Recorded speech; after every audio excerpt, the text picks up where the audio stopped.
and we are live. At least I hope we are live. How are you doing, everyone? I hope you're having the greatest time of the day you have. And welcome to this stream, or if you're watching this as a recording, welcome to the recording of this stream. We're gonna talk today about certain things, specifically what General Zaluzhnyy has said, but obviously, as always, this stream is primarily focused on me answering the questions that you are asking, as I not always I'm able to answer them in the comments section under the videos, and you have questions accumulated and you can ask them here and we can talk about it in a friendly atmosphere. Usually I would have a question section that people would go to and they write them questions, and then I can read the questions one after another. Today we are doing the fundraiser that we need to kind of close as soon as possible, so sorry for that. Therefore, because it's kind of in the chat, it's located on the same space as the question section. So today there's just going to be a link to the chat. Instead, guys, if you want to ask questions to me, then just write at Ukraine Matters. Then the message gets highlighted for me. And if I'm going to see a question, I'm going to try to tackle that question live as we go along. It's not as easy as you, so you will need to repeat that question, but we'll do what we can. Maybe it's going to be a little bit more interactive than that. Last thing that I must say before we begin is that I want us all to thank the people that are really maturing that, but they're staying behind the scenes, which is the moderating team. They are amazing. They are the people that are continuously and tirelessly supporting this channel. They're doing immense amounts of work to make sure this channel is running smoothly, that we have all of those pesky trolls, all of those people that don't know how to communicate civilly get removed, and we are able to then have this nice, beautiful channel over here. One of the best channels on Ukraine, if you ask me, but I'm biased that. In any case, welcome to today's stream. Let's talk about certain things. I guess we're going to begin. As always, prepare your questions, think about what you want to say. And we're starting with essentially a video. We're starting with the video of General Zaluzhnyy. Now, he went to Lviv to talk with some students, and he talked let me probably move myself kind of up a bit because I want this video to be bigger because there's going to be subtitles. And he talked with some students, and he talked a little bit casually about what was the relationship with the allies and what's the situation with the NATO Article 5. Zaluzhnyy is obviously immensely impressive figure right now in Europe and pretty much the world. Like, he is the only real big war general of our times by this point, and he is legendary figure. So instead of me talking, let's just let him do the talking, and then we're gonna talk about what he said and what it means.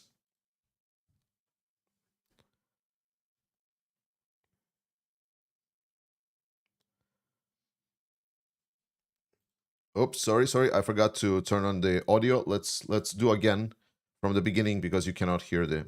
Ну, дивись, країни Прибалтики це розуміють дуже чітко. Вони розуміють, що нема ніякої там 5 статті. І ніколи не буде. Польща це розуміє. Куди періодично падають то наші ракети, то російські. Румунія взагалі все розуміє, тільки мовчить. І інколи дзвонить мені, каже, мовчи. Каже, ну впало 2 шахеда в порт до вас. Чого ви мовчите? Мовчи, каже, я тебе прошу, понімаєш? А потім він дзвонить, каже, ти на що, каже, включив, каже, ці ваші реби, каже, вони, каже, полетіли до нас. Я кажу, то збивайте, кажу, у вас 40 F-16 стоїть. Yes. So what basically General Zaluzhnyy said here is that not only the allies already have been sort of attacked by Russia, and they have felt the consequences of the drones flying on the territory of Russia, but also he's throwing significant shade at them that they are not acting. Specifically, that the best defense that they have been putting forward to any kind of rogue missiles. Now, obviously, there's going to be people that are going to be like, oh my God, this was not a direct attack, therefore it doesn't really matter that much. It's better than there is any kind of hot war. And that's not the point that Zaluzhnyy is making. The point that Zaluzhnyy is making is that so far, the main defense that was produced by these countries was basically complaining to Zaluzhnyy, like, why don't you fight hard enough? Why are these missiles are flying to us? And I think this is pretty crazy, because for me, this is nothing new. right? I think for majority of people that are watching this channel, what Zaluzhnyy just said is basically self-evident. More importantly is the response that garnered these statements and in general overview of this like critiquing of the Article 5. One of the main and important things that in Europe and everyone we need to understand, and Ukrainians understand it the best, is that the war is here, right? We are already basically one step away from it. And the fact is that Zaluzhnyy is calling us out and calling all this NATO stuff out, that we are not really responding like a proper defensive alliance. The whole point of a defensive alliance, and this is relevant because just recently Mark Rutte made some statements where he said, oh, we're gonna, if there is like at least 1 inch of the territory of NATO countries are threatened by Russia, we're just gonna respond in full force. And what Mark Rutte is stating here does not correspond with the answer that has been given so far. Zaluzhnyy is correctly underscoring that we have all of the tools, all of the capabilities, everything we can to protect ourselves, yet we do not do that. And I feel it is important to underscore that people that for some reason, and that's the point that I'm making, is that there is a lot of people that heard these statements by General Zaluzhnyy, a very casual statements, because this is nothing new for Ukrainians, and they are taking them as an offense, and they are taking them as supposedly Zaluzhnyy is undermining some kind of a security foundation of the whole NATO alliance. Well, if I can quote some kind of a J.D. Vance guy, the couch lover, then if this is what undermines the security of your alliance, then potentially alliance is not that great. And I'm sorry that I'm quoting this POS. But the point is that response to this has been stupid, incredibly stupid. We are still having a lot of people, not just in political circles, but also journalistic circles. I believe one of them was like, for The Economist, like a defense editor that start writing like, Zaluzhnyy really need to tame down his horses, right? Really need to shut up and not even talk and not even try to critique NATO alliance. And for me, it is obvious that we need to start looking into things a little bit more seriously. We need to start looking at the facts on the ground and not on the things that we want to believe. There is a huge right now theater being played for Donald Trump, that there is some kind of negotiations, that alliance is strong and completely properly set up, that there hasn't been like some kind of a compromised leak of secret files to the public, that supposedly Tulsi Gabbard, that is now working for intelligence, is not Russian asset, that Five Eyes is not compromised. All of these things are putting in chain of events that we cannot ignore. And we are right now in a time of flux. And the question is whether we treat the situation and the comments made by Zaluzhnyy and so on, by calling us out, and try to deal with reality, or we pretend that reality doesn't exist, and instead we just look at what's happening in Ukraine and perceive it like this is a faraway war that has nothing to do with any kind of security within the NATO alliance. And I feel that for us, it is critical that we understand this. So for all intents and purposes, despite the fact that there is a lot of response, I want, if you see someone responding that Zaluzhnyy just needs to shut up, I want you to shut that person down, because the person that is stating that Zaluzhnyy needs to shut up is the problem. He is literally the problem of our whole alliance, is that we are not dealing with reality.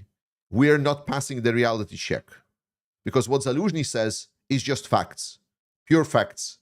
There's actual missiles that are flying on the territory of NATO alliances, and we don't do anything to shut them down, despite the fact that we have the capabilities. We've been only complaining. that is the point of Zaluzhnyy, but now let's transition to answering some of your questions. I'm pretty sure you have a lot, so let's see if you wrote something. Mr. TC, thank you so much for $5. Daniel Crane, thank you so much for $20. I appreciate it. Hello all. Yes, let's do this.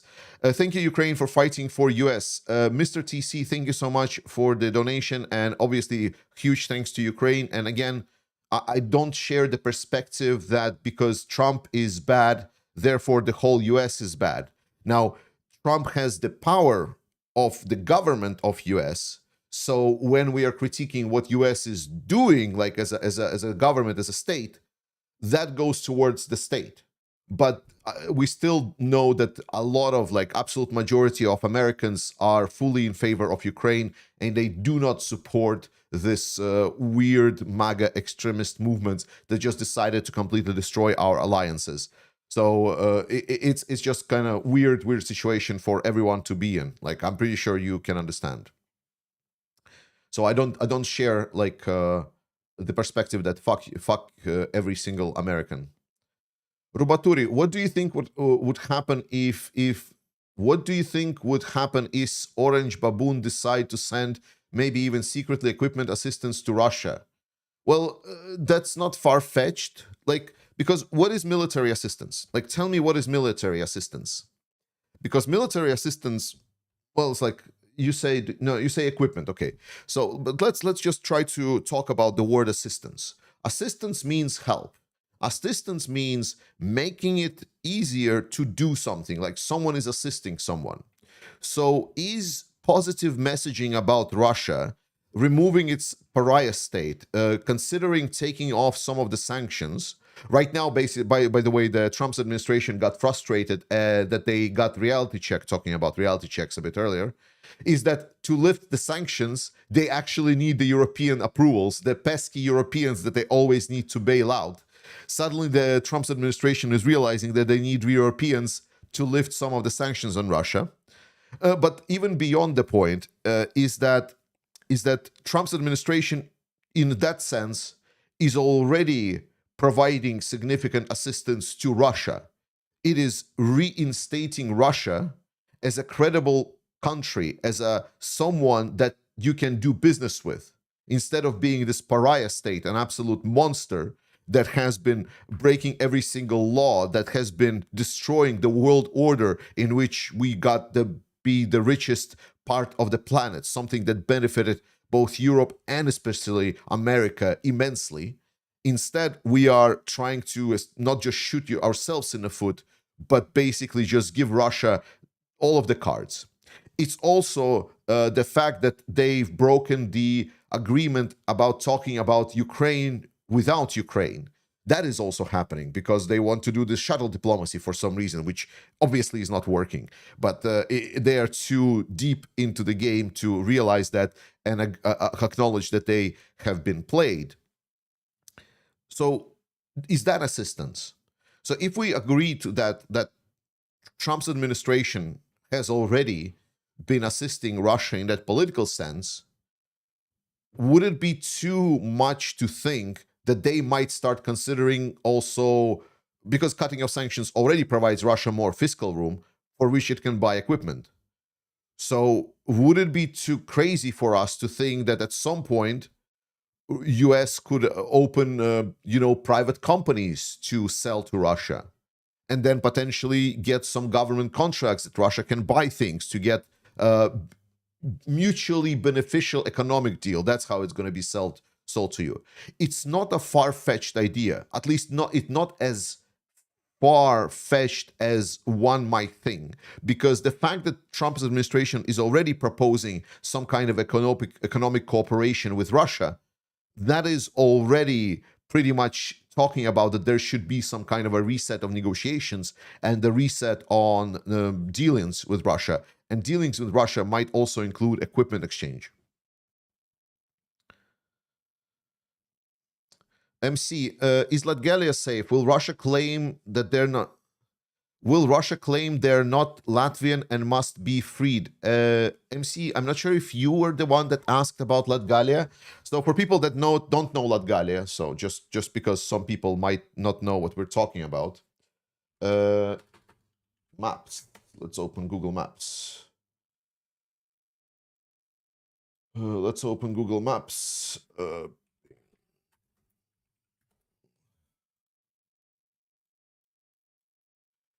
Let's see. There we go. Maps. So this is Europe, right? This is like Northern Europe. Here you can see like Denmark, Sweden, the Baltic Sea. This is Russia. This is St. Petersburg, Moscow. You can see that. And then this is Latvia, one of the 3 Baltic states, the one in the middle. So in Latvia, in this one of the Baltic states, on this eastern part of Latvia, around here, this is Latgalia, the region. So that region has a lot of the ethnic Russians living in this, and they are quite prevalent. They're prevalent mostly in the bigger cities rather than the whole region. But that creates kind of like a false narrative, stating like, oh, Latgalia is totally populated by Russia. That's not true. Russian is spoken quite often, but mostly in the bigger cities, specifically like the biggest city in the east, which is Daugavpils, this city right over here. And the point is that because there is so many Russian speakers, that Russia might decide and say that we're going to protect the Russian speakers and essentially invade over the border. And this is not a far-fetched idea. So what is being done? Like, will Russia send their troops? Firstly, a different situation from Crimea. Like, what was happening in Crimea in 2014 is that there were already Russian bases. There were already Russian bases located in Crimea, and there was a huge instability inside of the Ukrainian government. Ukraine basically at that moment had no proper control and the line of control and chain of control with regards to who is in charge, and specifically in charge for the force in Crimea. Russia had bases in Crimea. They reinforced these bases in advance, and these bases acted swiftly and together with additional forces that Russia sent over the kind of the border. This is not the same situation in Latvia. While there is a lot of Russian speakers, Russia does not really have the hold. Now, can they try sending in like some of the Gherkin-style troops that will try to take over the cities? Well, they can try, but Latvia still has an army. Moreover, every single Baltic state has quite significantly invested in defense. They are spending close to 5%, and I believe they're aiming for even more than 5% spending on their military, which is a massive military spending. They have been reinforcing their border areas, so no kind of conventional force can just roll over the countries. And one of the major threats that has been looked at specifically by the Baltic states is a hybrid warfare threat. To counter that, the Baltic states invested significantly into their internal security services. Latvian and other security services are on point. Like, to say that they are working hard is an understatement. There have been some kind of pro-Russian statements made by a Latvian on the media sources. There's going to be like a checkup coming very shortly for the guy. So if someone suddenly decides to organize some kind of a protest or some kind of a takeover of the local government buildings, there's going to be a very swift response because that scenario has been worked at. And if you look at kind of the map, I'm going to try to again switch to the map. The hybrid scenario ever since the 2014 has been mostly excluded, because while there is some Russian population that will probably support the Russian military, that's not the biggest threat. The biggest threat for the Baltics is cutting off supplies. And this is the second one that everyone has been working on, and everyone knows this. This is so-called Suwalki Gap. So I'll try to color. So this is Belarus here in red. It goes kind of here. So this is Belarus, evil. And then this is Russia, also evil. And then there is like this purple, this is the Suwalki Gap, the small narrow path. So obviously the biggest threat that is has been discussed is the cutting of this gap and absolutely breaking apart. Since that was the biggest issue, this place has been reinforced and reinforced and reinforced and reinforced and reinforced and reinforced. Both Poland and Lithuania here, Lithuania, Poland, they understand that this is their ultimate weak point. They have everything ready to respond. More specifically, the goal is, as far as I understood, like a swift takeover of Kaliningrad in case if there is any kind of bridge of Suwalki Gap. So not only Russia has plans for how to attack the Baltics and Poland have also worked on how to respond. Moreover, as far as I understood, there is also this island of Gotland over here. And because now Sweden is also in NATO, then all of these plans with regards to Suwalki Gap are actually aligned together with Sweden. And Sweden is like a big air base, big supporter of radar equipment and so on. So there will be air support very swiftly coming from the island of Gotland. The main point that I'm making is to achieve anything in this kind of military sense for Russia and Belarus, there would need to be like a major gathering of forces. And some people says there's going to be like 100,000 Russian forces and Belarusians training together. That is not sufficient force for invasion. That is not an invasion force. Belarusian armed forces, while they are still numerous, they still have some equipment, they are not war ready. They aren't war ready. They are not the proper invasion forces that, for example, Russia used during their invasion, the ones that have been preparing so far. Belarusians have not been doing that. And that's not seemingly the plan of Lukashenko, and that's not what he's looking at. So, sorry for taking so long to answer, but this is something I've thought about a lot because, well, this is my country, right? Anyone that has been following this channel knows that if Latvia gets attacked, I will either enroll or I will basically get there to try to support the fighters in any way that I can as soon as I can. But the main point is that this question has been tackled a lot, and a lot of these scenarios have been tackled by people that are much smarter than me or you or a lot of other people in this chat, and they know what they're doing. It's very obvious scenarios, and they have been already tackled, so I do not worry so far.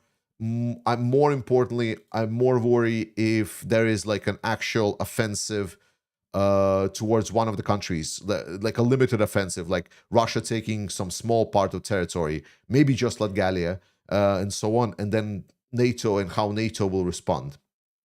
So that's kind of the invasion plan that I would be looking at. So not really linked to the Russian-speaking population. Okay, I took way too much time to answer that simple question. Nine Moon Planet, is the change in US attitude towards Ukraine and Canada putting the Five Eyes in jeopardy? Didn't Five Eyes already said that they will be looking at reconsidering whether or not they're going to share their intelligence with the United States? I believe I saw a statement on that, but if they haven't made that statement, they're fools. They're even bigger fools than I would expect.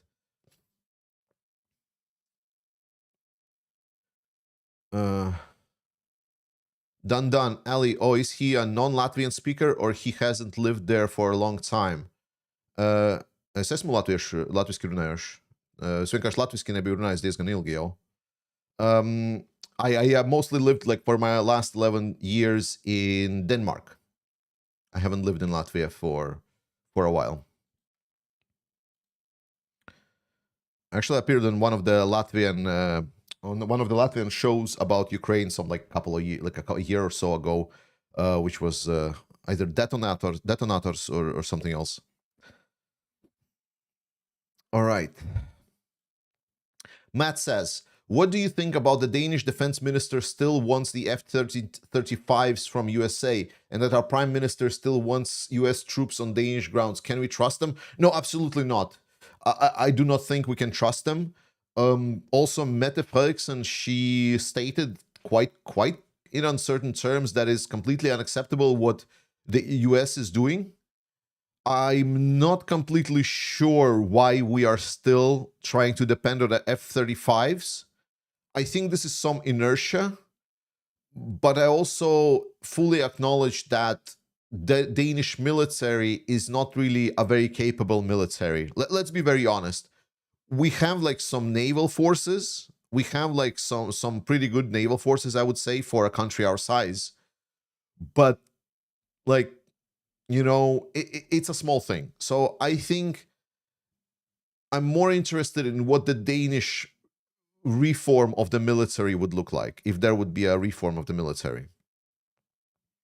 And I have not been following, unfortunately, as much. How's your Danish? It's awful. It's Dolly. Sorry. It's disgusting, awful, absolutely terrible.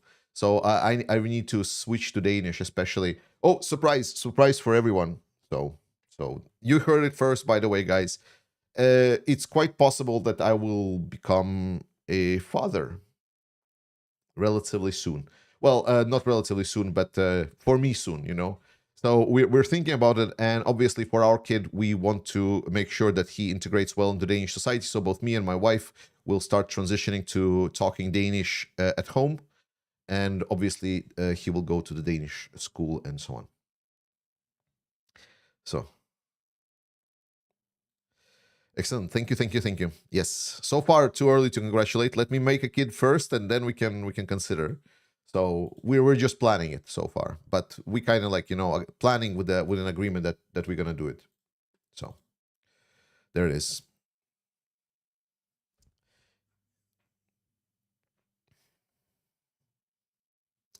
The F-35 is totally safe. It's not totally safe. Just recently, we found out, for example, in Denmark, that spare parts for F-35 are located on the Danish, on the American essentially controlled bases in Denmark, and that they could take away any kind of repair parts as soon as they want.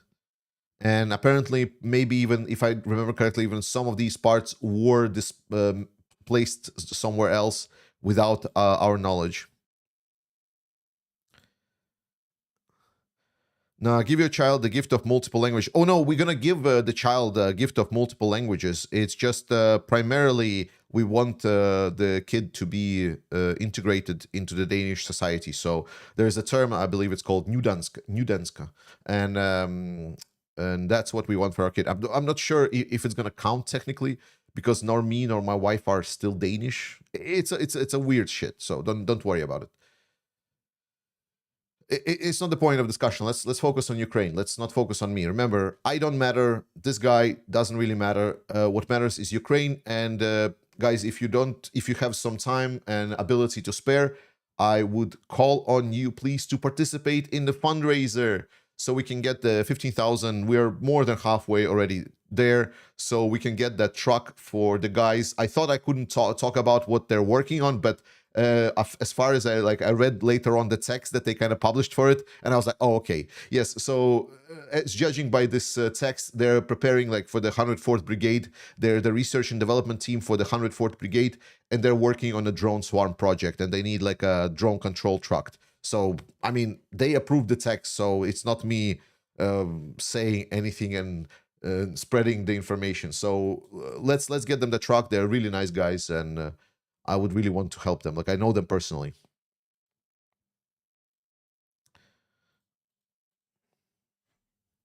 The link is attached like at the top of the chat. So okay, let's get more questions. Remember, you can write at Ukraine Matters, and then the message gets highlighted for me, and then I can see if you're asking a questions. Today there's not going to be like a special question for. I'm just going to answer whatever you're writing in chat. Christopher Bender, I want European troops in Ukraine that they could learn how to defeat the Russians, because in September they need to know on Suwalki, Gap, and Narva, the FU have been teachers. Absolutely. Like, that's what pissing me off the most, like one of the main important things that North Koreans are doing is they're sending their officers to learn from the Russians. They're sending their forces to fight for the Russians on the territory of Russia, and their officer corps is learning from that. And we are just missing this great opportunity for our forces to learn. Like, they don't need to, fight on the most primarily directions like the North Koreans. but they just need to, you know, participate and understand the modern type of warfare and understand the challenges of the modern type of warfare. Yet we are not doing it. For me, it's like, it's just mind-blowing just how little balls we have. And by the way, like, talking about the Europeans not sending their forces, oh my god, where did I see it? It was like European EU forces Ukraine. Was it? Yes, there we go. So if you haven't seen this news yet, so apparently we're not sending the forces. So the Europeans, like the bravado that first French and Starmer, the UK Prime Minister, was like, ho ho ho, ho ho, we're gonna ready 10,000 troops that are gonna go to Ukraine to provide security guarantees for Ukraine. Yeah, and then they said like, we're gonna go there if United States will support us, and then United States said like, no, fuck you, we're not gonna support you. Then they said like, okay, we're gonna get the United Nations approval, and then we're gonna go there as United Nations peacekeepers. And then United Nations says like, no, we're not gonna do that. Like, we're never gonna approve it. And then they're like, well, I guess we're not sending the forces then, you know. And people ask me like, Georgie, why are you so critical of European politicians? Why are you always critiquing, like you're always like, you're so bad, that's why I don't watch your channel, unsubscribe. And we started this show today with like the dealing with reality. And that's the deal with reality that I have, is that we have a very acute problem on our side, that we need a solution for our problem, and it feels for me that Europeans removed themselves completely. We're not part of the negotiations process. We're supposedly already not participating in some kind of a security guarantee agreement with the forces. My question is, what are we doing then? What are we doing? Like, why are we allowing US, Trump, and anyone else in Russia to decide how our security will be? Insanity. Like, for me, this is insane. Like, whatever it matters, like, you know, it's like we talk about the unity of Europe, unity or Europe or not, but like, even for the countries that are on border with Russia, it should be the matter and question of survival, like Latvia and so on. And we're just letting it slide, letting it go. Insanity. Like, I feel like I'm taking crazy pills here, right? It's like, so that's why I'm complaining. I'm complaining that we are cucks, and I don't like being a cuck.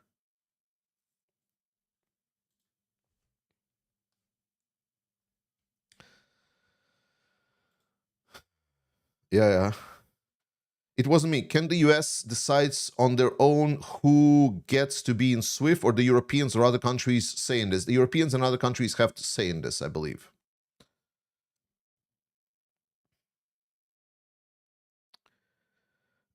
Isblis, George's congratulations on decisions. You're lucky she's still including you in the plans. That's true. I love my wife. She's amazing. Best woman of my life. Nine Moon Planet. I know the Canadian government is trying to adjust, but they don't have complete information. Okay, maybe. Antonio Bonomo, do you think Ukraine might use Neptune strikes to hit electronic warfare devices in Russia, uses to jam signals in around Kaliningrad? No, not Kaliningrad for sure. With regards to jamming, jamming is omniprevalent on the battlefield. Like, it's very hard to describe just how much of this electronic warfare jamming there is, but it's kind of crazy just like how big amounts in there. So Neptune missiles are so far basically produced in quantities that can be counted on the fingers of our hands. So it's too low of a priority target, if you know what I mean.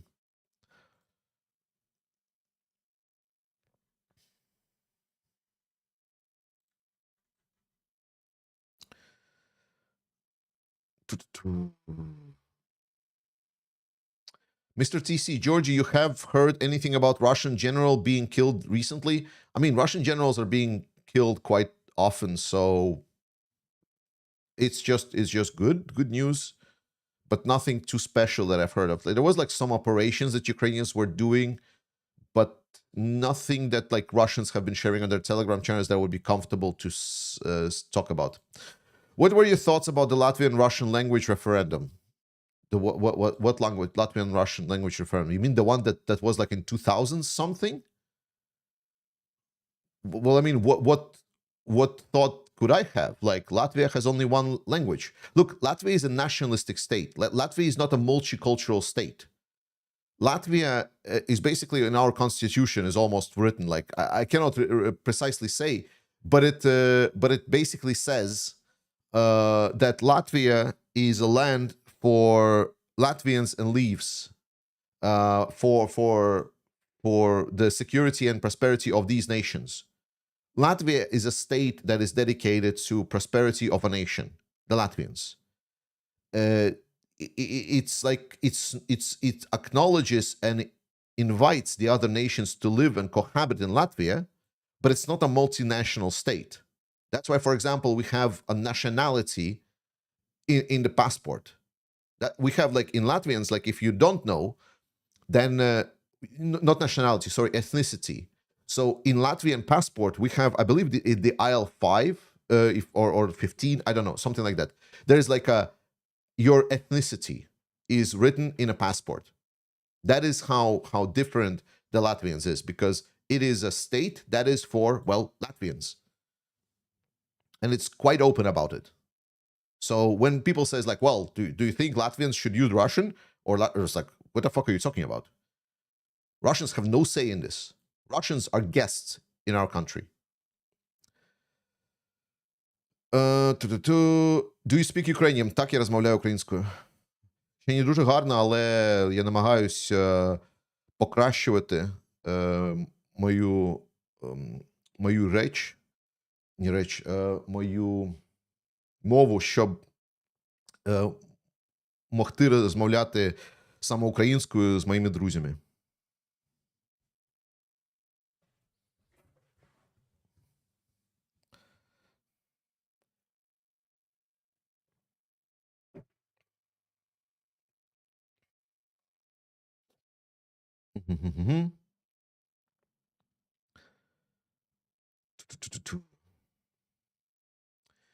Dun. In 2011, there was a protest when Ushakov tried to Russify Latvia. Oh, yeah.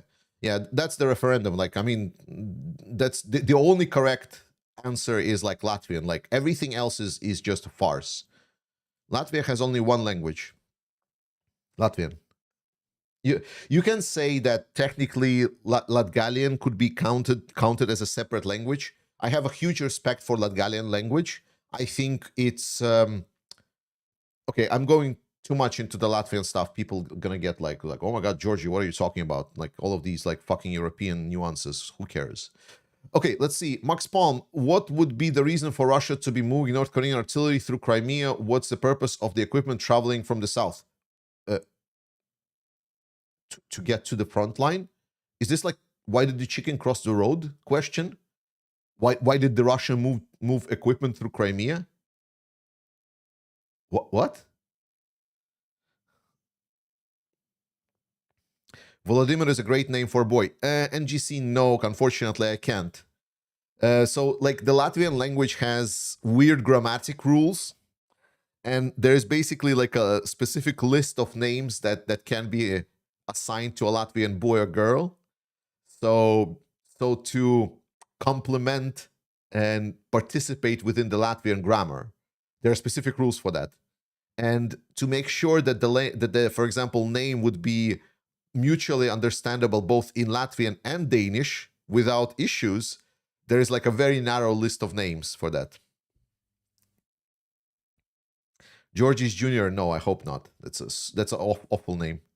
Whoever thought it was a good idea should go, I don't know, to pension and make pickles. I think she does that.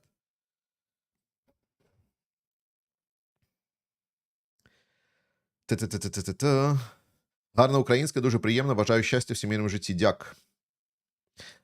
Something radioactive was destroyed in Engels 2 airbase. Nukes, dirty bombs. No, Bernd. I believe there is like some older missiles that Russia is using. They have like some radioactive. They have like some radioactive. How do you say, background, within that fuel, like it's a dirty free fuel, and I believe that that's the only thing that it could have been. But again, I don't know specifically about that case, and we don't really have an access to know about. But as far as I know, what was blown up was specifically missile storages, and I know that some of these older Soviet missiles, they weren't really that nice.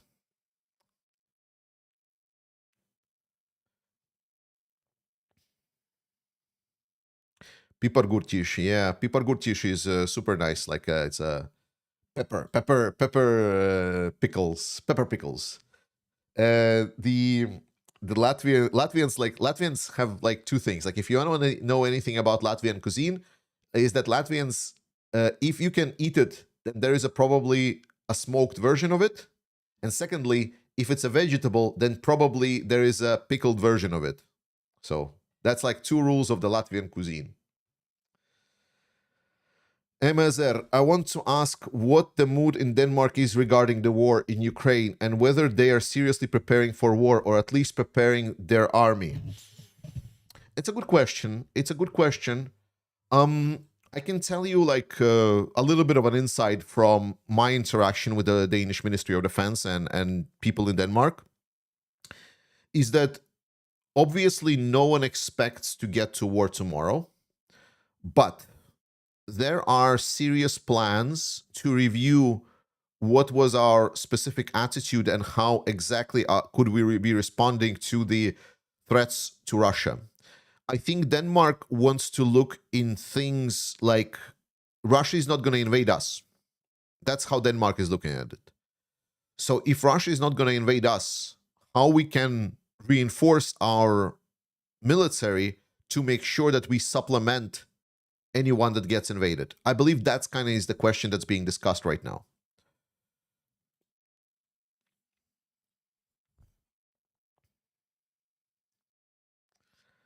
The Japanese name person, like, man, like, I need to put you in Google. Wait.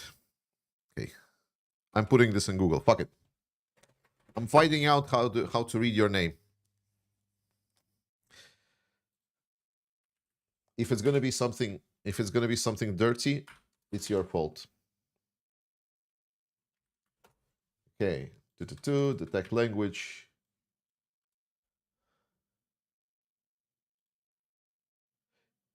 Gairai Joe.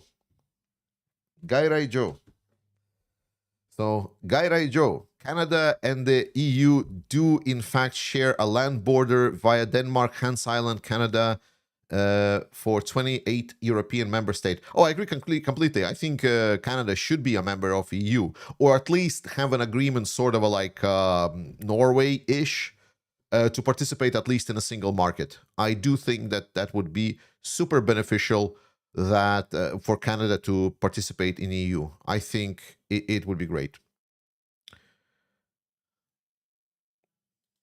The Danes are recruiting women now. Yeah, I mean, like we already had this discussion some time ago. I don't see any issues for women to participate in military.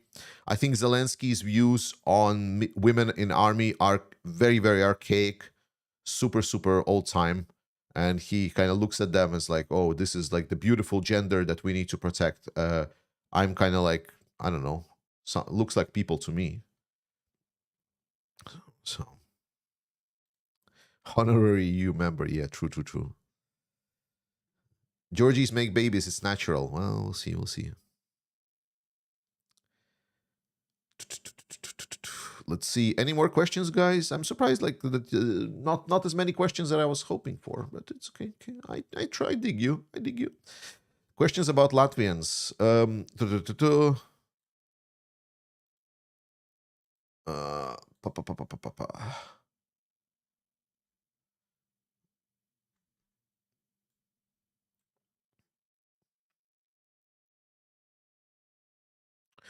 Georgie, how does Crimea receive its fresh water since the dam was destroyed? Well, I believe Russia did something to secure the flow of water. I don't know precisely what. I haven't been following. But also, wasn't the Crimean bridge also the infrastructure bridge? And it was able to supply some. I'm not sure if it gets the pipes, but as far as I've heard, there are no major issues with fresh water in Crimea right now. Also, though that fresh water mostly was needed for the crops. And right now, I don't really believe that there is like crops is like a big priority for Russians in Crimea. So it wasn't like, people were dying of dehydration. It was more like that we couldn't grow anything there. RF from USA, which states do you think would come to help the Baltics if attacked? Poland and Nordic Baltic 8, maybe UK. Matt, do you think the US gonna invade Greenland? They could.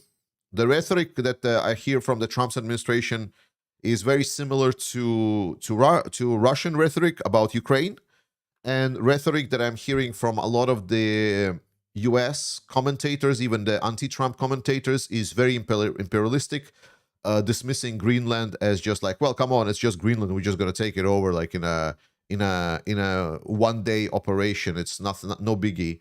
And then we're just gonna grow with this because we can just take it because it's our interest. Like it doesn't matter. Like we're just gonna take over Greenland. So it's very imperialistic. There's a lot of imperialistic narratives within the U.S. society.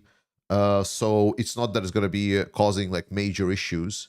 I think it would actually boost Trump's rating. Even it might even boost Trump's rating for the time being. So if it's gonna be like bloodless and so on. So.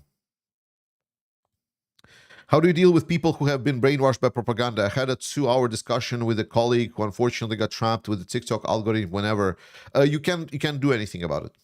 Not that I've tried looking into this. I have not seen a single case of a person being able to convince anyone into things that they believe. Now, people can change their perspectives, but this is something they need to do on their own. Like when the perspective changes, like when there's like a general perspective, like new president, when we clean out our media narratives, we can clean out our media algorithms, maybe then we're gonna see some people change the perspectives. But I have yet to see a single person change their perspective on the things that they were completely iron solid, understood that this is like what they strongly feel about. So my answer has always not been like, how many people can I reconvince? But what about was like, how many people that think similarly than myself I can put together and we actually do more action and we do more activity than the other side. So essentially saying is like there might be people that support Russia, but they're maybe not doing as much as like for example, they might be working mostly for self-profit, self-enrichment. So my go-to would be like, okay, for every essentially thing that they do, I want us to find the people that support Ukraine, and I'll put our hands and arms and our ability to support Ukrainians together and support the Ukrainian armed forces. And that's why the pro-Ukrainian fundraiser drive is so strong and pro-Russian fundraiser drive is so shit. That's why Russia is able to sponsor these propagandists by paying them out of pocket. So the only issue from that is that Russia is getting that money to pay these propagandists from... Let me see if I have the graph. Let I see. Yes. So that's the issue. This is the biggest issue of my life. I don't talk about it because, like, like people's like, oh, but where did you get this chart? But where is the numbers? Like, can you prove this shit? And I'm like really annoyed about this. This is the issue. So this is the European Union states help to Ukraine and purchase of the energy resources from Russia. So you can easily see here that like on the left side is how much they are contributing to Ukraine in billions of euro, and then on the right side how much they're spending on the resources that are being purchased on Russia. This is kind of like my saddest problem, because all of this right side goes back to destroying our own democracies, unfortunately. But there is little to no that I can really do about it. This is something that needs to be tackled by, either public narratives or politicians, something. But we cannot really fix it in immediate terms. That's why I ask so much for you to write your direct representatives, because this is probably the biggest issue and biggest reason why Russia is still in this war.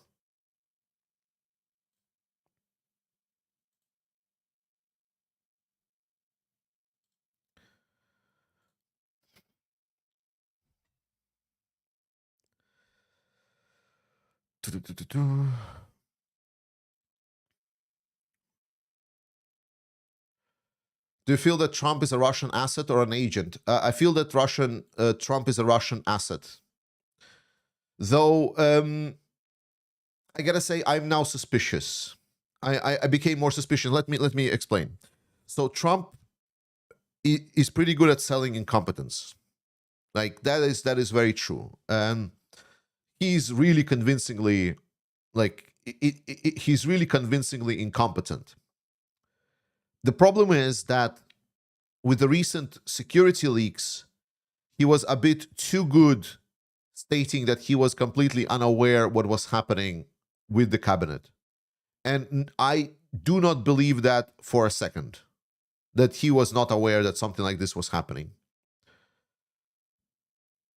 So if he's pretending to not be aware and playing down, saying that he's like just this unaware, silly guy, for this case, why cannot be the same case for Russia? That he's trying to pretend that he's just a Russian asset and he's just incompetent and just want to make money for himself, whereas in reality, he's basically inside of Putin's pocket. That is why I'm kind of like, I'm doubtful. I'm still leaning that he's mostly an asset rather than an agent, but still. When will the Biden drawdown aid finish? The biggest challenge is not the drawdown. Drawdown was mostly finished. There's like basically like 5 or 7% left. So it's not that much. But the biggest thing is the long-term contracts that have been made over the last like 2.5, 3 years of Biden administration for the production of equipment from the US weapons manufacturers. And that thing is going to be delivered for the next like couple of years, at least.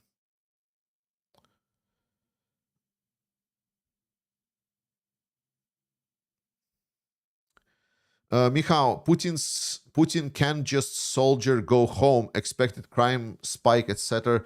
And it's told he will waste them on another war. Who will be next, Baltics or Azerbaijan? Depends on the outcome of the invasion.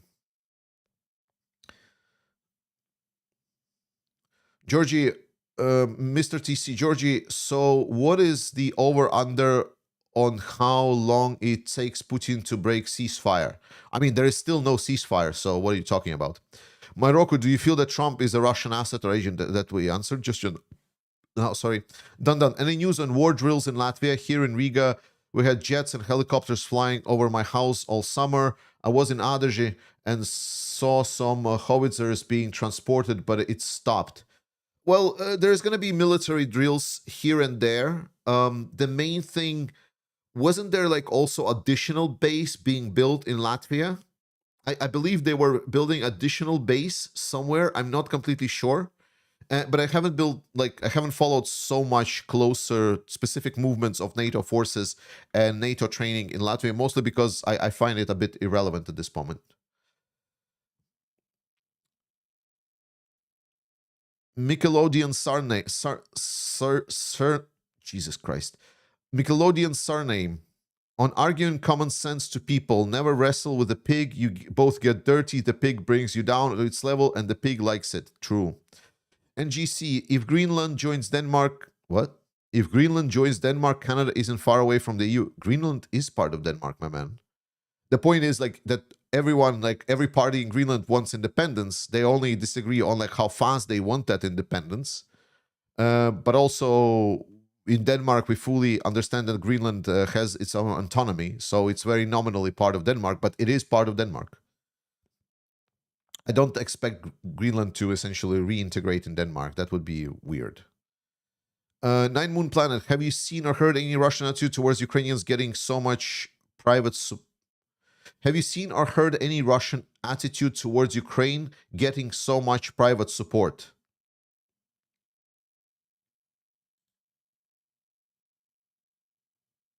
Maybe? I don't know. I don't understand your question. Sorry. Amenezer, with regards to women, this is a question of Ukrainian culture and what the Russians do with the prisoners. They put the men through absolute hell, and women are at even greater risk. Oh, I agree, but still. Thoughts on Bill Browder? He's great. I would love to get him on the talks at some point, but I'm really bad at interviews. I don't have really a big record, but I would love to talk with Bill Browder. Like, we definitely disagree on certain points, but in large swathes, like in large strokes, we agree on pretty much a lot of things. Eucopia, there was talks about planned attack on Kerch Bridge that was fizzled out. Any chance AFU will get one in before a ceasefire? I mean, there is still no ceasefire. Guys, I want this channel. Okay, guys, too many questions about ceasefire. And in every video, I try to tell you that this is a theater. This is a farce. It's just a play for one specific actor, for Donald Trump. Putin doesn't want ceasefire, and Zelensky is not expecting a ceasefire from a person that doesn't want ceasefire. All this theater about ceasefire is only for Trump. Please, for the sake of everything that is holy, for any God you believe or don't believe in, like, can we stop taking that seriously about the ceasefire thing? Please. At least on this channel. Like, I can understand when it's being commented somewhere like on BBC or The Times or some other bullshit media where they have like, oh, we need to represent all sides bullshit, or we need to hear all arguments. But can we be at least like real in at least our little house over here? And purely realize, and at least this community does not like drop into like, oh my God, ceasefire is about to come. What will happen? How it will be? Please. Like, it's a joke. It's an absolute farce.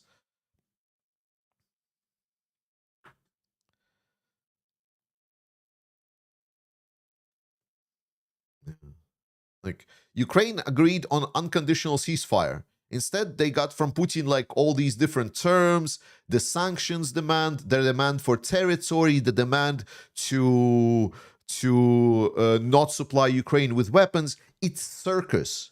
It's performance. There is no ceasefire. It's like every time there's Russia is going to strike the civilian targets, infrastructure, the energy infrastructure, they will just say, oh, we never attacked the civilian infrastructure. It wasn't civilian infrastructure. We actually attacked, I don't know, military targets. It was Ukrainian anti-air systems that derailed the drones, or Ukrainians bombed themselves. Also, like, this is like in my video, like people heard me saying, it's like, Russia saying about Ukraine bombing hospitals, and people like, but Ukraine is not bombing hospitals. What are you saying, Georgie? It's like, no, that's what Russia is saying. Russia is always lying. They're lying about everything. It's like they can say that Ukraine bombs their own hospitals, that Ukraine is bombing their own energy plants or whatever, and they say like Ukraine is going to be sabotaging. It doesn't matter. It's all a facade, a farce, a joke. It's stupid. Do not please play this game. Okay, I've taken more time to respond to that shit than I should have. RF from USA, isn't it too late for you now? No, it's fine. It's okay. Then I think the base in the Addergy one. Yeah, I know the Addergy base, but I think they built another one. Tadas Boitsovas, do you agree that this could be the last peaceful summer for the Baltics? No. I don't. Why? Again, there is no right now immediate threat to the Baltics. The base are building Eisekraukle, and all Latvians born after 2001, I think, have mandatory military training. Zemesardze. Yeah, that would be nice. Max Palms, do you think European alternative to Starlink is a valid option in short, medium term? Medium term, short term, no. Nine Moon Planet, all the people sending vehicles, cash to the military forces for drones, etc. This is from private people, not from government. Do the Russians, bloggers, government comment or complain? Oh yeah, all the time. All the time. They complain about it non-stop. Absolutely insane. Like, it's when you read Russian channels and whenever they're opening their fundraisers, And then there's like, oh my god, we still cannot get money for this truck, and these fucking Ukrainians are getting like their drone fools. Like, come on, let's do some more. They're always crying about it. It's glorious. I love it. Amerezer, Georgie, do you believe that if Russia, for example, attacks the Baltic states in a year, Western Europe will fight for Eastern Europe, not just pay off with feelings and words? It's gonna depend how Eastern Europe will respond. If this war has taught us anything, okay? If this war has taught us anything, is that the strong are supported, the weak are, well, being shit on. So the fact that Ukraine is now being dismissed is only because Ukraine is not strong enough. Now, there is a big conversation to be had whether or not Ukraine is not strong enough because we put Ukraine in a not strong enough position. That is a good conversation to have, and I truly agree with that statement. However, that doesn't change the fact that Ukraine is just not showing that they are strong and have strong position on the front line. If Ukraine would have a more dominant position on the front line, if Ukraine would push Russians back, basically like a lot more noticeable than they did in Kursk and so on, then I believe there would be more benefits flowing towards Ukraine.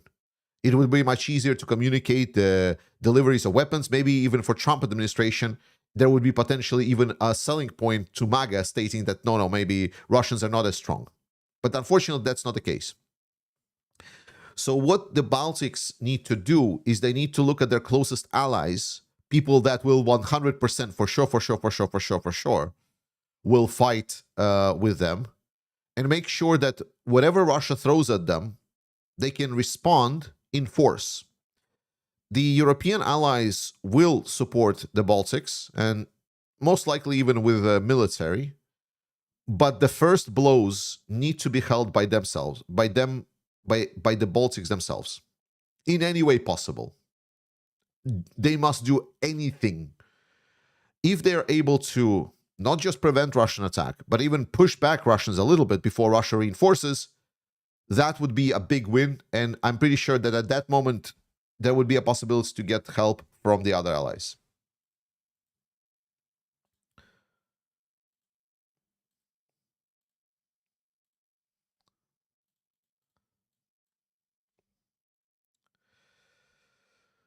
NG Swamp Fox, do you think Trump is the anti-Reagan looking to redo Molotov-Ribbentrop Pact with the USA, playing the part of Nazi Germany this time?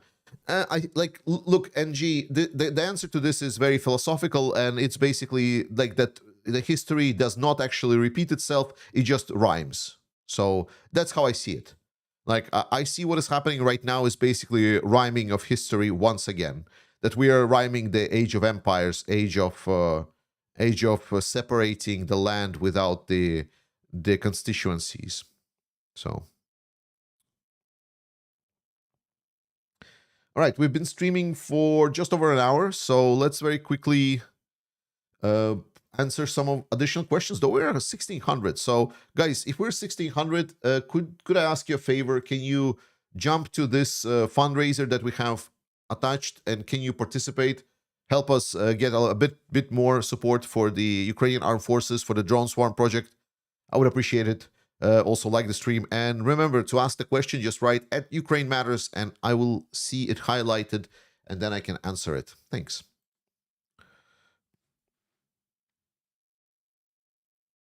Let's see. See a lot of good jokes, but not really questions. Great bumper music. Thanks.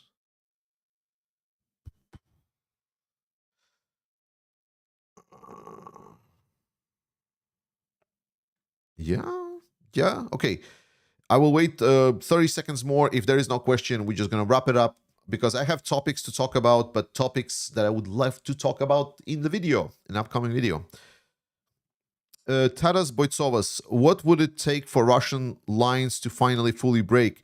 Is a Russian route is even realistic anymore? Yes, it is. It is realistic, but Ukraine needs resources, and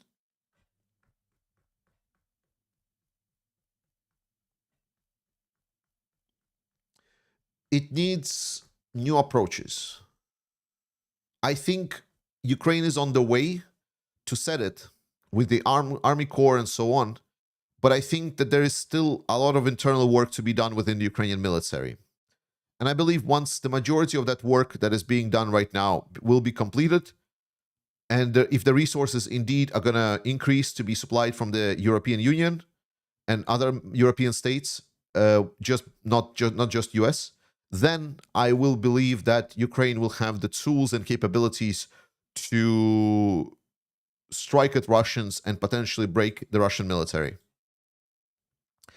But the exhaustion is like, guys, I want you to understand that exhaustion is working. The Russian military at the end of 2025 will be in a very, very, very bad state. Ukrainians are also going to be in a bad state, but they are doing very, very correct changes that will land them much softer than the Russians. Amezer, the problem is that Ukraine was on the roll when it recaptured a lot of territory and European defense was delayed in supplying weapons. Oh, it was a conscious defense. It was a conscious decision by the Biden administration. There have been plenty already articles written about it and the insider knowledge that it was a decision specifically by Biden and the European Union, Scholz, to specifically delay and essentially try to give Putin a window of opportunity for negotiations because he threatened, supposedly, they are now tapping themselves on the shoulder saying that we prevented the nuclear war. That Putin supposedly threatened that he will about to nuke Ukraine. And they said like, oh, we prevented nuclear war. Absolute circus, insanity. And that's why we're still in this shit. What about the mines dropped by drones all around Ukraine? What about them? OCT, talking about cheese, short attention span? Maybe. Dinis Mantas, how is recruitment and training going? Ukrainian, mine, or Russians? Chris Reed, if US drops sanctions, how big will this impact Ukraine, help Russia? I feel that Europe has more impact over sanctions, but that could be wrong. Yes, Europe has the more impact on the sanction because Europe is the main consumer market for Russia. So Europe has more leverage over Russia than United States. So if US just drops sanctions unilaterally, the impact is not going to be as big. Specifically because there are other forces in play against the sanctions. The biggest sanction on Russia is the war itself. Let's not be kidding ourselves. Additional pressure, economic pressure on Russia, the only thing that it does, it allows to speed up the destruction of the Russian economy. But if US will lift sanctions, then the destruction of the economy will continue slower. Caitlin, sorry, I always miss up my man. If US eases up on some sanctions, what consequences can we expect to see Ukraine from a military standpoint? Not much. Matt, how is the Ukrainian army reform going? Not heard much about it. Oh, it's pretty good. So they're already they officially announced the 3rd Assault Brigade, 3rd Corps. They're forming the other corps, so they are doing great job. They're really, really, really doing a nice job. Like they need some new solutions that hopefully will get implemented. And there are still internal issues, but the core change is ongoing, and seemingly it's ongoing quite rapidly. So things are happening. I don't know just how better to describe it. Like it's right now they already have a couple of cores operational, and hopefully there will be more. Evil Clown, Ballet. Sandbags are very cheap. I see Ukrainians take over Russian positions which have shallow trenches. I'm wondering why Ukrainians don't carry sandbags each and dig while they take cover. It's a tactical questions, but the answer usually is because there are reasons for that we might just not know about. And I'm going to default to that one. Tadas Boitsovas, I feel like if Western powers treated actual war to Putin, he would be absolutely folded. Absolutely, yes. Dumb Trump, under any terrorism laws, why can't all European countries impound all Russian vessels, whether false flagged or not? Because they don't want to. Dart R Designs, do you think defeat for the Russians will come in a form of Soviet withdrawal from Afghanistan after elongated strain on the economy and populace? Yes, it might as well can. Because, look, in Afghanistan, Russia actually took over, right? It was guerrilla war that was happening in Afghanistan for 10 years. But here, this is not even guerrilla warfare. This is an actual warfare. And we talked like in last video that, Over 3 years, Russian stockpiles went from 17,200 towed artillery weapons to about 2,000 now, right? So 15,000 artillery weapons drop in 3 years. That is the amount of equipment that is being reduced in Russia. And that is equipment, that is money, and so on. Very clearly, we must understand that this war, the way that is going on right now, is destroying Russia. Like, yes, Ukraine is also being destroyed, but they don't really have any other option. Like, Ukrainians have either continue fighting the best they can, get their country destroyed, or die and get tortured and get de-Ukrainianized, remove any traces of their history and culture, and get Russified. They do not want that. They don't want ethnic cleansing to be done by Russians on their territory. Therefore, their only option is to fight. But for Russians, while Putin is thinking about himself and how he can survive, Russians are gonna feel the pain. So far, they were able to survive because Russia had a piggy bank. They had the war chest saved up to fight this war. And that war costed Russians a lot. The point is that the war chest is now pretty much empty, but the costs are not going away. So Russia will start cutting from the life flesh of economy starting the end of 2025, 2026. And it's going to be very painful cuts, because the war is stupidly expensive.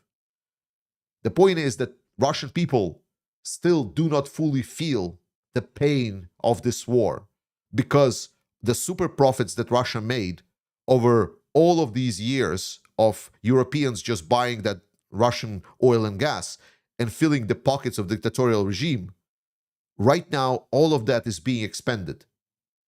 And military equipment that Russia was sitting on, that was accumulated for over 50 years by the world's second superpower, the Soviet Union, to fight the absolute combined rest of the world, Russia Russia completely used up all of it within 3 years, fighting just one country.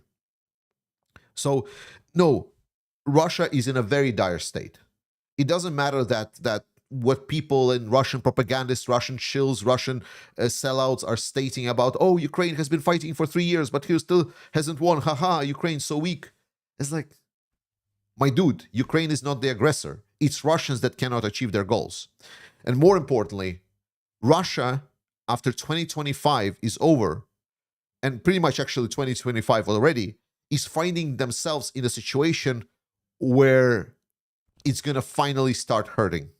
They had very thick skin, so it took a while for that Ukrainian knife to get to the Russian flesh, but now it's getting there. And that's why I'm like, I'm more and more optimistic, because I see that kind of big picture darkest times for Ukraine, generally speaking, have been past. It's not easy. It's not good. Like, I always need to underscore this, that it comes at a huge pain, like in suffering and destruction of Ukraine. It's crazy. Everything that Trump says that Ukraine is being destroyed, that is true. The point of it is, like, the answer to it is not just to fall down and surrender to the aggressor. No, it's to continue inflicting pain and suffering so those motherfuckers get their shit out of Ukraine.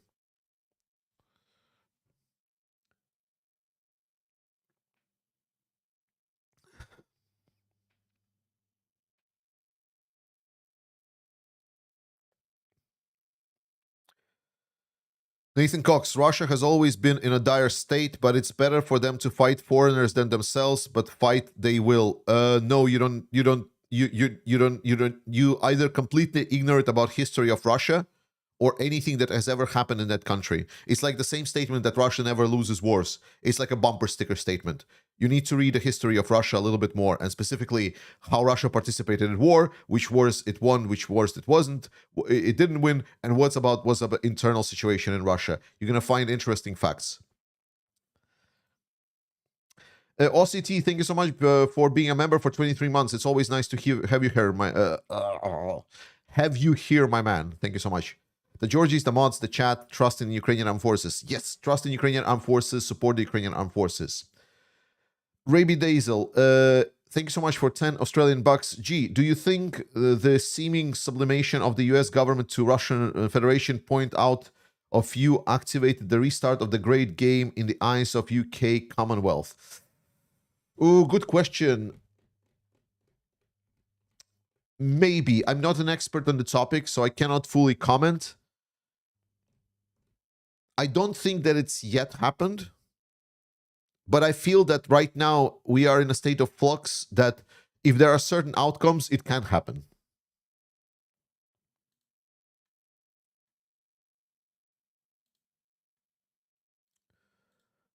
Yeah, Russia has a lot of artillery, but a lot of that is worn out. That's why they're trying to get some artillery from the North Koreans. Obviously, they're able to produce like the barrels for their existing artillery units. So Russia will never kind of fully run out of their artillery. But even that or not, like the fact that Russia just run out of the towed artillery period that they had on the storage facilities means that now it's going to be equalizing. We already see this happening on the front line. It's just 2025. What is the state of 2025? People say like, well, but Russia ran out of the storage facilities. So Georgie, why we don't see that Ukrainians are suddenly kind of taking over the Russians and so on? The answer is very simple, because when Russia takes something out of the storage facilities, they put it on the battlefield in the units and in reserves, and then that thing still operates within those units and reserves. So Ukrainians need to get through those units and reserves and artillery to then it not be in those units and reserves. The fact that there is something that's run out of storage facilities just means that it's not going to be available for future reimbursements, but there's still a lot of the active units on the front line. So that's why 2025 is going to be that year where kind of like the storage facilities are going to be running dry already by the mid 2026, mid 2025. Actually, we're already kind of moving in towards that direction. But there's still going to be some units operational, and I believe by the end of 2025, that's when the units are going to start losing significant numbers within them of these non-reimbursable artillery pieces or other equipment. We already see that, guys. The fact that Russia using its donkeys and civilian cars, it's not because there is like so that everything is so good. No, it's because they run out of their armored vehicles that they were using before, and their big trucks that they were using before, and their production just cannot keep up. That's the simple answer. They are using that shit to support their efforts. But the more time goes by, the more effort Ukrainians put in, the worse and worse and worse and worse and worse it's going to get for Russia. That's the simple answer. Russia has peaked. Now it starts like, okay, we still have our current resources, but, you know,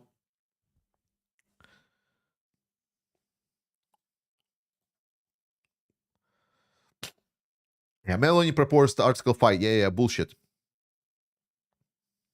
Article 5, we don't know even like, start of the video. Just watch the start of the video. All discussion about Article 5.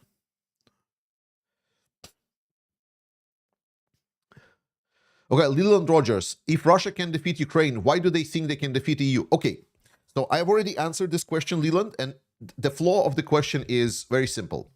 So the flaw is that, well, Russia can barely defeat Ukraine, so why should we be afraid? Ukraine is a proof of concept. Ukraine is a proof of concept for the Russian military, is a proof of concept for the axis of evil to act. If we assume that Russia is defeating Ukraine, that they are getting majority of what they want, for example, they get some kind of a favorable regime change in Ukraine and so on, and we just kind of withdraw ourselves, and we instead focus on our own shit, everyone is expecting that Russians will just, you know, roll over with what they have right now and invade the European Union. But that is not what's going to happen. What's going to happen is Russia is going to take over Ukraine.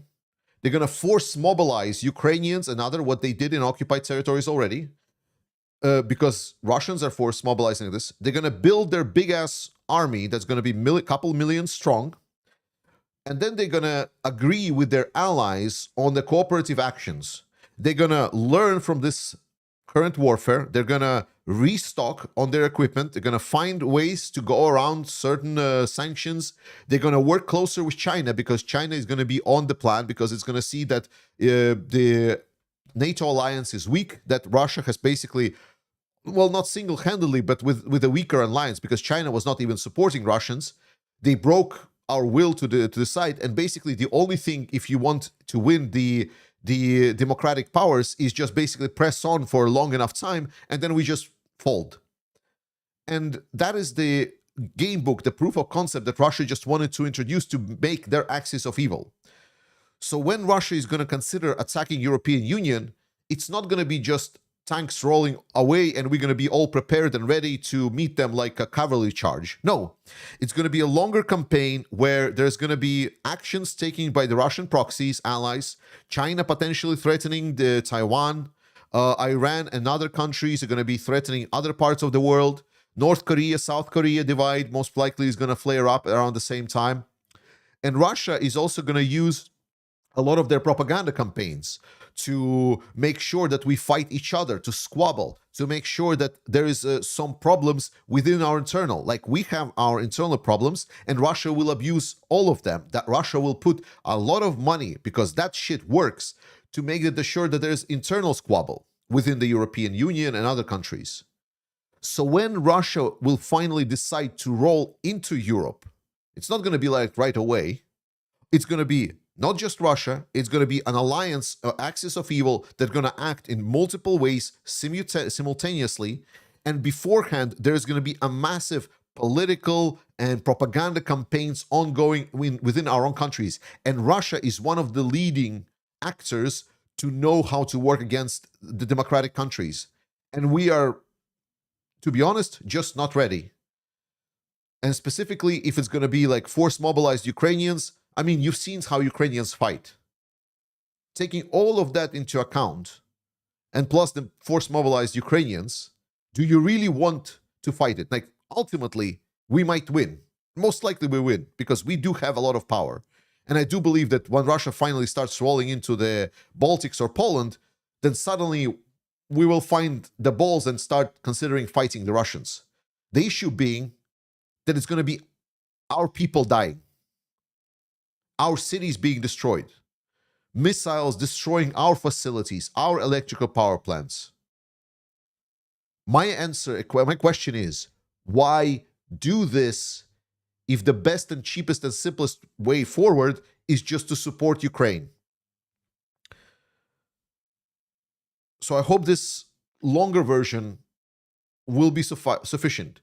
But the short version is that why should we be afraid for Russia to take over Europe if they cannot take Ukraine, is because if we let Russia take Ukraine, they will learn everything that they need to take over Europe.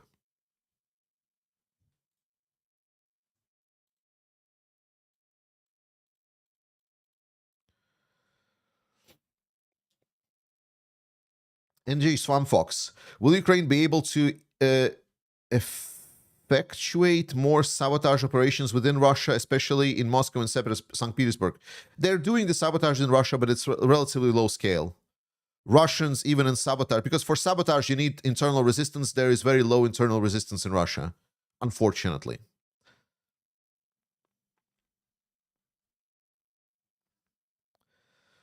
Dark Art Designs. Fifth, Trump thinks he was a driving force in NATO EU ramping up its defense. In fact, it's despite Trump efforts and solely because of the Russian aggression. Yes, true. It's just like, it's more about like responding to threats. So, like, we need to remember that the fact that Europeans were not the whole narrative that Europeans are such a freeloaders and have not been doing anything for the defense is breaking the whole fucking point that we did. The whole point, the whole gentleman's agreement that European Union and Europe and the rest had with the United States was United States coming in saying, guys, let us just deal with your defense. You can like deal with your small European armies, just stop fighting each other, because European continent is not a continent of peace, it's a continent of war. For centuries, we have been killing each other non-stop. That's why discussion about, oh, this European leader is like offensive to Polish people, or that Polish leader is offensive to some other people, is because the whole history of Europe is us killing our neighbors.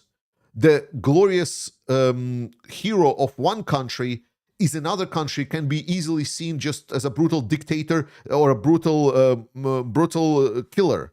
That was the bane of that country. That is Europe. That was the past of Europe. US brought in peace in a large sense within Europe. Their defense and protection of Europe brought in peace because Europeans started investing in trading, cooperation, rather than war. And now, suddenly, US, by the way, got super prosperous on that. US got insanely rich. The fact was the gentleman's agreements, like you provide ourselves, like we provide you you provide defense for Europe, but no one party and no Europeans so on will try to challenge your state as a hegemon, as a main country of the free world. And that was the agreement. But Trump looked at this agreement, shat on it, and thrown it into European faces, calling them freeloaders. And all of this argument stating is like, like Europeans and US defense and so on, and their response to Trump. No, all of this was by agreement. The whole point was to be great America. The whole point of America providing defense for Europe was European submission to United States. Europe essentially gave up their sovereignty and primacy within the world, their geopolitical position to be, if not a puppet of United States, then at least the secondary partner of United States. That was the agreement. But Trump looked at this agreement and says, this is some bullshit. Well, now Europeans are rearming, refinding themselves. We're still not there. Very, very much not there. I believe maybe new generation of politicians is needed within Europe where we finally find ourselves some kind of a sovereignty.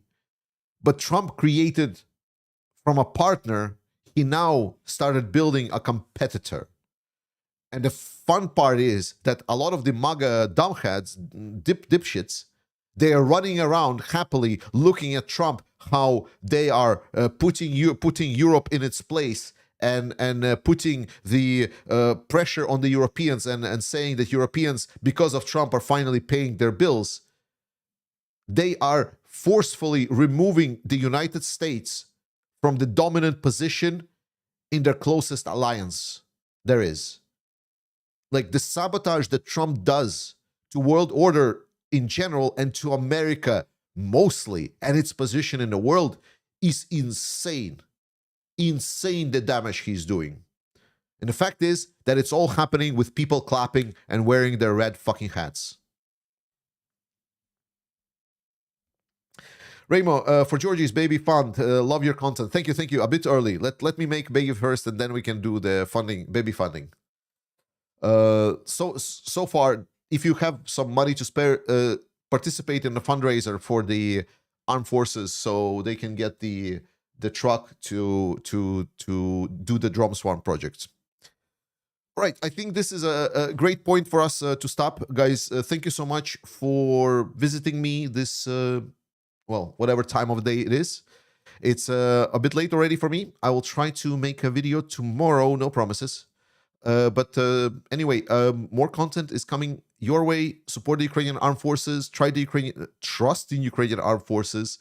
Remember that I truly believe that the darkest part and the biggest problems for Ukraine are slowly but surely Ukraine is overcoming those biggest challenges, and especially internal ones. So I truly believe that we are slowly moving towards the brighter side of the end of this invasion. And that is good news. Thank you for support. Continue doing the best thing you can. Write your representatives. I love you, and I'll see you next time.